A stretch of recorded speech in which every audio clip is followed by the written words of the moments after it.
Joshua 11. Northern Confederacy. When Jabin, king of Hazor, learned of this, he sent a message to Jobab, king of Medan, to king of Shimrah, to king of Artshaph, and the northern kings of the mountain regions in the Arabah near Chinneroth, and Shephalah, and Naphath Dor to the west.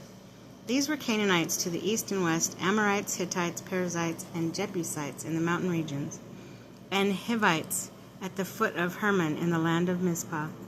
They came out with all their troops and armies numerous as the sands on the seashore, and with a multitude of horses and chariots. All these things made a pact, and together they were marched to the waters of Meron, where they encamped to fight against Israel.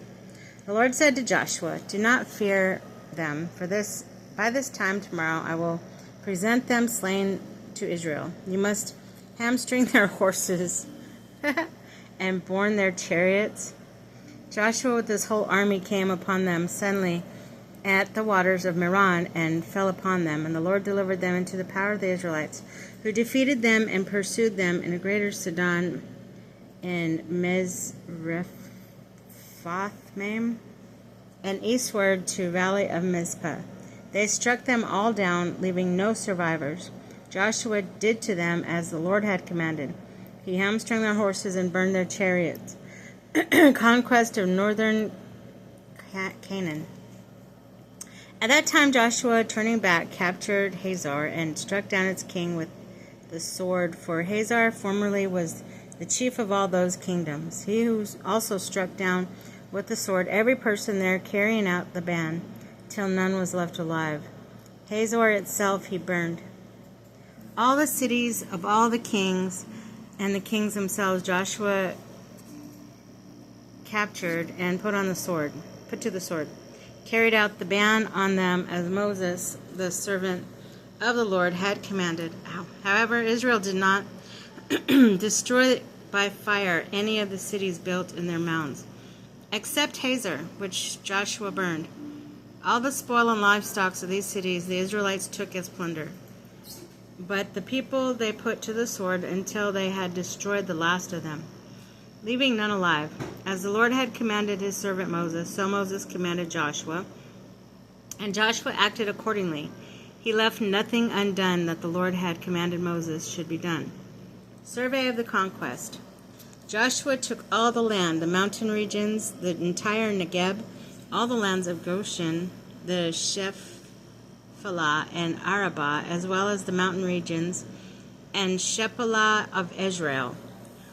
From Mount Halak, that rises toward Seir, as far as the Bilgad, in Lebanon Valley and the foot of Mount Hermon. All their kings he captured and put to death. Joshua waged war against all the kings for a long time, with the exception of the Hivites who lived in Gibeon. No city made peace with the Israelites. All were taken in battle. For it was the Lord's doing to make their hearts obstinate to meet Israel in battle, that they might be put under the ban without mercy. He destroyed the Lord as the Lord had commanded Moses. At that time Joshua penetrated the mountain regions and exterminated the Anakim and Hebron, Debir, Anab, and the entire mountain region of Judah, and the entire mountain region of Israel. Joshua put them in their cities under the ban, and that no Anakim were left in the land of the Israelites. However, some survived at Gaza and Gath and Ashdod. Thus Joshua took the whole land, as the Lord had said to Moses. Joshua gave it to Israel as their heritage, apportioned it among the tribes, and the land had rest from war.